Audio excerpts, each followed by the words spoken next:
ಉಡುಪಿ ಜಿಲ್ಲೆ ರಚನೆಗೊಂಡು ರಜತ ವರ್ಷಾಚರಣೆ ಪೂರೈಸುತ್ತಿರುವ ಹಿನ್ನೆಲೆಯಲ್ಲಿ ಕಾಪು ಕಡಲ ಕಿನಾರೆಯಲ್ಲಿ ಜನವರಿ 21ರಂದು ಉಡುಪಿ ಜಿಲ್ಲೆಯ ರಜತ ಮಹೋತ್ಸವ 2023 ಸಂಭ್ರಮಾಚರಣೆ ಕಾರ್ಯಕ್ರಮ ನಡೆಯಲಿದೆ ಎಂದು ಕಾಪು ಶಾಸಕ ಲಾಲಾಜಿ ಆರ್ ಮೆಂಡನ್ ಹೇಳಿದ್ದಾರೆ. ಕಾಪು ತಾಲೂಕು ಕಚೇರಿಯಲ್ಲಿ ಸುದ್ದಿಗೋಷ್ಠಿಯಲ್ಲಿ ಮಾತನಾಡಿದ ಅವರು, ಉಡುಪಿ ಜಿಲ್ಲೆಯ ರಚನೆಗಾಗಿ 25 ವರ್ಷ ಪೂರ್ಣಗೊಂಡ ಹಿನ್ನೆಲೆಯಲ್ಲಿ ಜಿಲ್ಲೆಯಾದ್ಯಂತ ವೈಶಿಷ್ಟ್ಯಪೂರ್ಣವಾದಂತಹ ರಜತ ವರ್ಷಾಚರಣೆ ಕಾರ್ಯಕ್ರಮ ಆಯೋಜಿಸಲು ಉಡುಪಿ ಜಿಲ್ಲಾಡಳಿತ, ಕೇಂದ್ರ ಮತ್ತು ರಾಜ್ಯ ಸಚಿವರು ಮತ್ತು ಶಾಸಕರೆಲ್ಲರೂ ಜೊತೆ ಸೇರಿ ತೀರ್ಮಾನಿಸಿದ್ದು, ಅದರಂತೆ ಕಾಪು ವಿಧಾನಸಭಾ ಕ್ಷೇತ್ರ ವ್ಯಾಪ್ತಿಯ ಕಾರ್ಯಕ್ರಮ ಕಾಪುವಿನಲ್ಲಿ ವೈಭವದಿಂದ ನಡೆಯಲಿದೆ ಎಂದರು.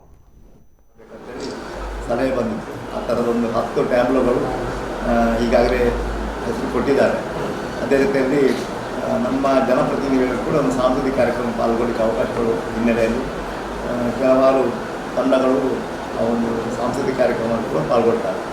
ಹಾಗೆ ಅದರ ಜೊತೆಗೆ ಸ್ವಲ್ಪ ಜನಾಕರ್ಷಣೆ ದೃಷ್ಟಿಯಿಂದ ಮತ್ತು ಒಂದು ಒಳ್ಳೆಯ ಕಾರ್ಯಕ್ರಮ ರೂಪುಗೊಳ್ಳಬೇಕೆಂಬ ಹಿನ್ನೆಲೆಯಲ್ಲಿ ನಮ್ಮ ರಾಜ್ಯದ ಒಂದು ಪ್ರತಿಷ್ಠಿತ ಸಂಗೀತ ನಿರ್ದೇಶಕರು ನಮ್ಮ ದಕ್ಷಿಣ ಜಿಲ್ಲೆಯವರೇ ಆಗಿರುವಂಥ ಸನ್ಮಾನ್ಯ